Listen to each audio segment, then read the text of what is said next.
Is everyone able to hear me okay? Well, you definitely will be able to in a few minutes. The previous speaker has a distinct advantage over me because he was able to memorize his whole talk, but I do have a distinct advantage over many of the other speakers because I have windproof notes. In getting ready this morning, last year I wore this nice little plantation, this kind of Colonel Sanders tie. Everybody complimented me on my costume, and that was nice. I didn't this year because I was afraid if there were too many people dressed up in period costume, passers-by might think we were having a tea party. But then Melody pointed out a poll the other day that said that 85% of tea partiers consider themselves to be Christian. And then I thought, well, you know what? I might have made the wrong choice because they need to hear this message. I'm going to read a truncated but not Bowdlerized version of Ingersoll's How the Gods Grow. Ladies and gentlemen, priests have invented a crime called blasphemy.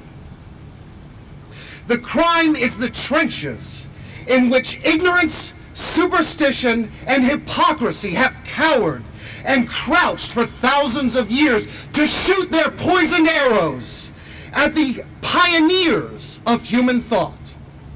Now, priests tell us that there is a God somewhere in heaven who objects to a human being thinking critically and expressing his own thought. And we have been taught that it is dangerous, extremely dangerous, and that of all the crimes in the world, the greatest is to deny the existence of God. Redden your hands with innocent blood, steal the bread of an orphan, deceive, ruin, and desert the beautiful girl who has loved and trusted you, and for all of this you may be forgiven. For all of this, you will have the clear writ of that bankrupt court of the gospel. But deny the existence of one God, and the tearful face of mercy becomes lurid with eternal hate. The gates of heaven will be shut against you, and you, with an infinite curse ringing in your ears, commence your wanderings as an immortal vagrant, a deathless convict, and an eternal outcast. And we have been taught that the infinite has become angered at the finite merely because the finite said, I don't know. The other day, I read a sermon. I know, you're not going to believe that. It's hard to believe, but I did. There was nothing else to do. I had read everything else in this newspaper, including the advertisements. So I read the sermon. It was by a gentleman named Mr. Moody, and the topic was on prayer. And in that article, he claimed that our prayer should just be, thy will be done. And if we said this, and if we were really sincere about it, maybe we can convince God to have his own way.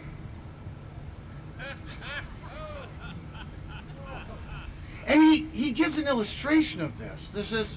There's a woman in Illinois, and she had a sick child. And she prayed that God would not take her child away.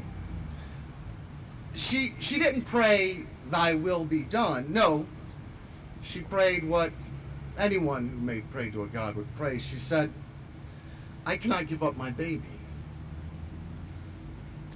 And according to Mr. Moody, this was a prayer of rebellion. Well, she said, I cannot give up my baby, and God heard her prayer, ostensibly. And the child got well. And Mr. Moody says that when it did get well, it was an idiot. And for 15 years, this woman looked after and watched over this idiotic child. And Mr. Moody says, how much better would it have been if she would have had just let God had his way? think of a God who would punish a mother for speaking to him in an agonizing heart and saying, I cannot give up my baby, and then she turns that child into an idiot? He turns that child. That is the God that we're expected to worship.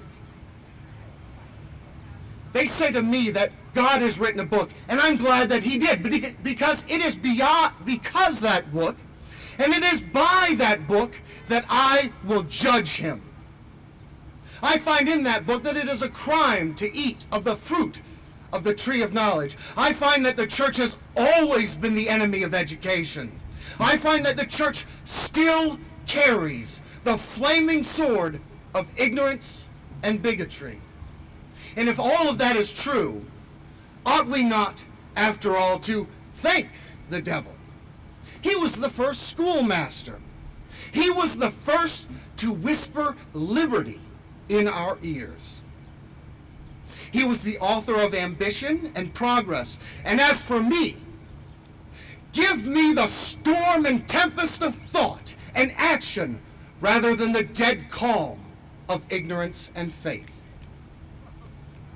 Punish me when and how you will, but first let me eat of the fruit of the tree of knowledge.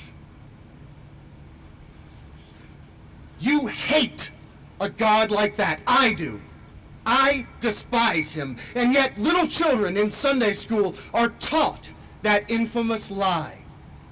And if you will just read the Old Testament with the bandage off of your eyes and the cloud of fear free from your heart, you will come to the conclusion that it was not merely written by men, but by barbarians, by savages, and it is totally unworthy of a civilized age. In the vast cemetery that we call the past are most of the religions of men, and buried there too are most of the gods. Thank you.